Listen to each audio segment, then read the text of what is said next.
오늘부터 시작해서 창세기가 마치는 50장에 이르기까지 우리가 매일같이 창세기 말씀을 우리 계속 살펴보도록 하겠습니다.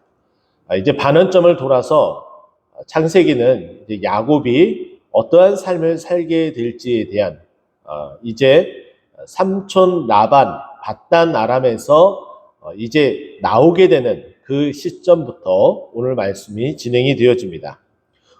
오늘 본문 말씀을 전체적으로 31장을 쭉 읽어보게 되면 야곱이 무려 20년이라는 시간 동안 삼촌 라반의 집에서 살았음을 우리는 알 수가 있고요. 14년은 레아와 라헬을 위하여 그곳에서 지냈고, 나머지 6년은 삼촌의 그 재산을 위해서 함께 있었던 그 시간이었고, 그 20년이라는 시간이 결코 녹록지 않았음을 오늘 본문 말씀을 보게 되면은 알 수가 있습니다. 우리가 읽진 않았지만 41절 말씀 보게 되면 내가 외삼촌의 집에 있는 이 20년 동안 외삼촌의 두 딸을 위하여 14년, 외삼촌의 양떼를 위하여 6년을 외삼촌에게 봉사하였거니와 외삼촌께서 내 품삯을 10번이나 바꾸셨으며 라고 말하고 있기 때문에 이 20년이라는 시간이 결코 녹록지 않았음을 우리에게 말해주고 있습니다. 그런데 왜 이제 20년이 돼서 이 삼촌 라반의 집에서 떠나게 되었는지 그 이유를 31장 초반에 우리에게 말씀해주고 있는데, 라반의 아들들이 1절입니다. 말하는 것을 야곱이 듣게 됩니다. 그 내용을 보게 되면 야곱이 우리 아버지의 소유를 다 빼앗고 우리 아버지의 소유로 말미암아 모든 재물을 모았다. 그러니까 이 야곱의 재산이 점점 많아지고 있는 것, 이제 삼촌 라반과 약조하면서 아롱진 것 그리고 점 있는 것, 이것을 구분해서 자신 것과 삼촌 것을 나눠줬을 때에 점점 야곱이 모으는 그 양의 숫자가 많아지는 것을 보고서 굉장히 불쾌히 여겼던 거죠. 왜 그러냐면 아버지의 것은 결국은 자신들이 나중에 유산으로 물려받게 되는 자신들의 것이었기 때문에 이렇게 해서 계속해서 많아지게 되면 우리 것은 없어지고 저희 야곱의 것은 많아진다라는 그 마음이 굉장히 불안하고 초조함으로 만들었고, 그래서 자기들끼리 이렇게 말함으로 말미암아 자신의 것들을 지키고자 하는 그런 모습에서 이런 말을 하게 됩니다. 그래서 이제 그 이야기를 듣고 나서 야곱이 라반의 그 모습을 살펴보게 되는데요. 2절 말씀 보면은 야곱이 라반의 안색을 본즉 자기에게 대하여 전과 같지 아니했더라. 이 말은 뭐냐면은 라반의 그 아들들이 하는 말들이 결국에는 누구에게까지 전달되어졌다는 거예요? 라반에게까지 전달되어졌다는 거죠. 그래서 라반도 굉장히 불쾌하고, 그리고 이렇게 그냥 놔둬서는 안 되겠다라는 마음이 듭니다. 그런데 여기에 이제 반전이 일어나죠. 그게 3절 말씀인데요. 여호와께서 야곱에게 이르시되 내 조상의 땅 내 족속에게로 돌아가라. 내가 너와 함께 있으리라 하신지라. 하나님의 명령이 떨어집니다. 하나님의 명령은 이곳에서 이제 떠나가라 라고 말씀하셨어요. 이곳에서 떠나갈 때에 하나님이 또 한 가지 약속해 주신 것은 무엇이냐면은 내가 너와 함께 하겠다라고 말씀하신 거죠. 그러면서 이 약속은 이전에도 있었던 약속이고 이제 앞으로도 있어야 될 약속이다라고 이야기를 하면서 하나님께서 5절에 이렇게 이야기하고 있습니다. 그들에게 이르되 내가 그들의 아버지의 안색을 본즉 내게 대하여 전과 같지 아니하도다. 그러할지라도 내 아버지의 하나님은 나와 함께 계셨느니라.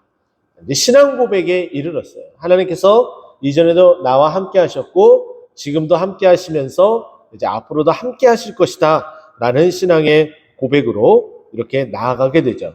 그래서 결국은 이제 야곱이 자신의 두 아내 그리고 두 여종 그리고 자신의 자녀들과 함께 이 삼촌 라반에게서 떠나가게 되는데, 근데 그냥 떠나가는 것이 아니라 밤에 도망을 치듯이 도망하게 됩니다.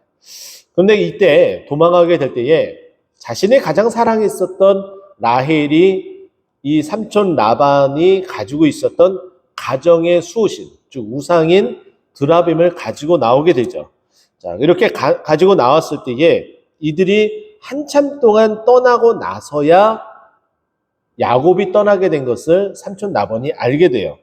무려 21절 말씀 보면은 그 강을 건너서 어디까지 이르렀냐면 길앗 산을 향하여 도망한지라.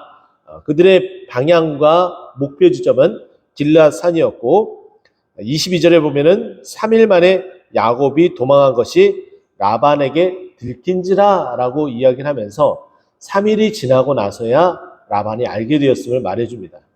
아직 도달하지는 않았지만 우리는 한번 이렇게 생각을 해볼 수가 있겠죠. 도대체 지금 3일 동안 어느 정도의 도망을 하였을까라는 것. 그리고 23절 보면은 라반이 그의 형제를 거느리고 7일 길을 쫓아가 길앗산에 그에게 이르렀더니 라고 되어져 있어요. 결국은 길앗산에 도착해서 그곳에서 함께 만난 거예요. 그건 도대체 밧단아람이라는 곳에서 길앗산까지 거리가 도대체 어떻게 되느냐? 우리는 이 성경을 읽으면 3절을 통해서 무려 7일이라는 시간이 훌쩍 지나가게 됩니다. 그래서 별반 큰 거리인 것처럼 느끼지 못하게 돼요. 근데 우리가 알고 있는 대로 계산을 좀 해보면은 이렇게 됩니다. 사람이 도보로 걷는 속도가 시간당 4km 정도를 걸을 수가 있어요. 보통 일반 사람들이 걷게 되면. 근데 지금 가족들과 자녀들과 재산들과 동물들과 함께 움직이는 거예요. 그러면 4km보다 좋기 빠를 수는 없다는 거죠.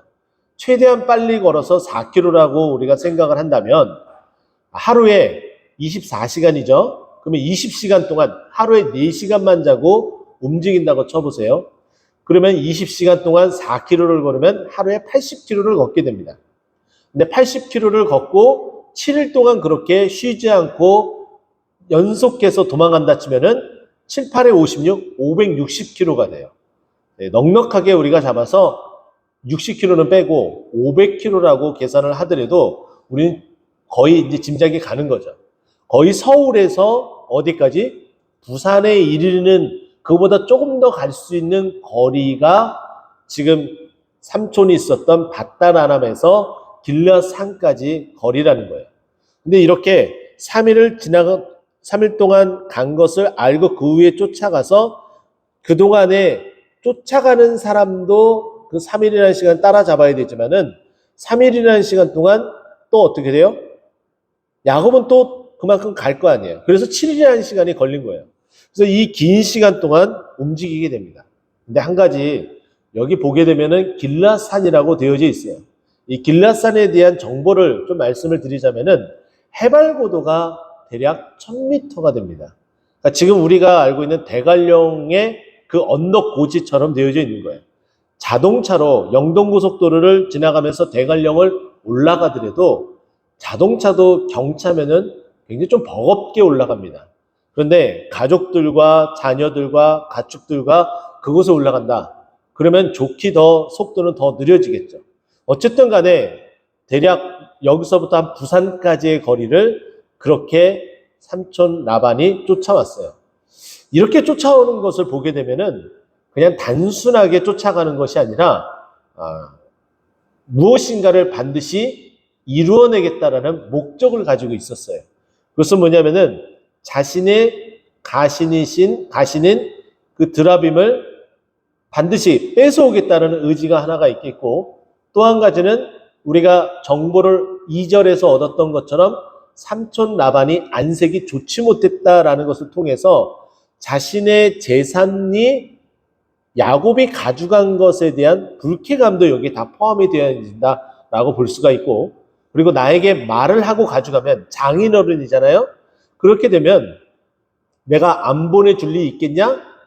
그런데 아무 말도 안 하고 야반도주를 하듯이 갔기 때문에 불쾌감도 약간 서려져 있는 그런 상황이다라고 볼 수가 있죠. 그래서 이렇게 만나게 되는데 24절에 보니까 밤에 하나님이 아람 사람 라반에게 현몽하여 이르시되 너는 삼가 야곱에게 선악간에 말하지 말라 하셨더라. 이것은 하나님이 나타나셔서 지금 라반이 어떠한 심정으로 야곱을 어떻게 쫓아가서 그에게 무슨 일을 할지에 대한 것도 하나님이 다 아셔서 미리 차단을 시켜놓은 거예요. 이것을 통해서 알 수 있는 것은 야곱이 3절과 5절 우리가 함께 봤었던 말씀처럼 그의 신앙 고백, 하나님이 함께 하시겠다는 그 약속과 나와 함께 하셨다라고 고백하는 그의 신앙 고백이 여기서도 여실히 그대로 드러났다라고 볼 수가 있겠죠. 그러면서 이제 야곱이 이 삼촌 라반에게 나를 왜 이렇게 쫓아오고 그리고 우리에게 왜 이런 말들을 하느냐, 우리가 가져간 것은 아무것도 없다, 다 뒤져서 나오게 되면은 그 사람은 가만두지 말라라고까지 이야기를 합니다. 이 드라뱀을 훔친 것에 대해서 이야기를 할 때에. 근데 32절 말씀 보게 되면 야곱은 라헬이 그것을 훔쳐간지 몰랐었다라고 얘기를 해요. 결국은 아무리 뒤져도 찾아도 찾지 못하게 됩니다. 그러고 나서 그 내용이 쭉 지나고 나서 42절 말씀 보면은 삼촌이 나에게 그렇게 행했지만 하나님은 어떻게 나에게 역사하셨는지에 대해서 고백을 하는데, 우리 아버지 하나님 아브라함의 하나님 곧 이삭이 경외하는 이가 나와 함께 계시지 아니했더라면 이라고 이야기를 하면서 여전히 하나님이 나와 함께 하셨기 때문에 지금 여기에 있다라고 고백을 하게 돼요. 그러면서 이제 삼촌과 약조를 맺게 되는 내용이 오늘 본문의 내용입니다. 이 본문의 내용을 보게 되면 쭉 다 읽어 내려가고 다른 것들은 다 차차치더라도 마지막 49절을 우리가 기억하고 봐야 되는데요. 49절 말씀 보게 되면은 또 미스바라 하였으니 이는 그의 말에 우리가 서로 떠나 있을 때에 여호와께서 나와 너 사이를 살피시옵소서. 이 말은 뭐냐면 야곱이 여전히 앞에 하나님께서 약속하셨던 너와 함께하겠다, 이 내용과 그리고 하나님이 함께 하셨다라고 하는 그 고백, 그리고 뿐만 아니라 이 삼촌 라반에게 10번이나 20년 동안 그렇게 했음에도 불구하고 나와 함께 하셨기 때문에 내가 견딜 수 있었다라는 이야기를 마지막까지도 고백을 하고 있습니다. 저는 여러분들에게 오늘 이 말씀을 통해서 이렇게 함께 이 은혜를 나누고 싶어요.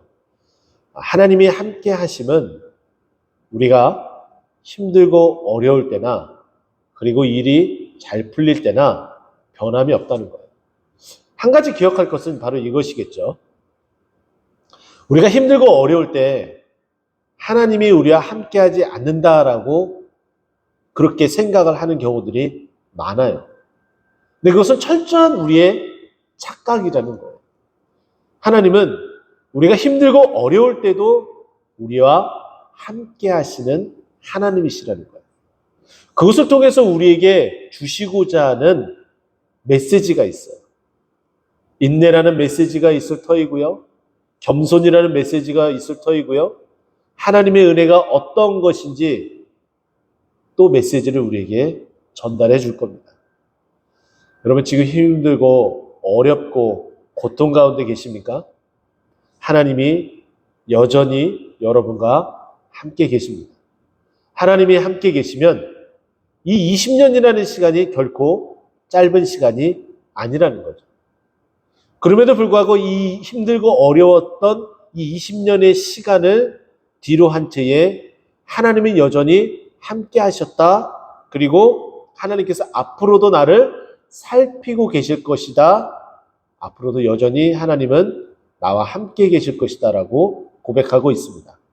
지금 힘들고 어려울지라도, 그리고 우리의 인생이 이 땅에서 마무리가 되어지는 그 순간까지도 하나님은 여러분과 저와 여러분과 여전히 함께 하시는 하나님이시라는 것을 꼭 기억하고 우리 이 말씀을 통해서 주님 나에게 함께 하셔서 나와 동행하셔서 감사합니다라고 고백하고 그 은혜 가운데에 힘들고 어려움도 이겨나가고 또 동행하심으로 우리에게 주시는 그 은혜와 축복으로 또 마음껏 누리며 하나님과 동행하는 우리의 모든 인생이 되기를 간절히 축원드립니다.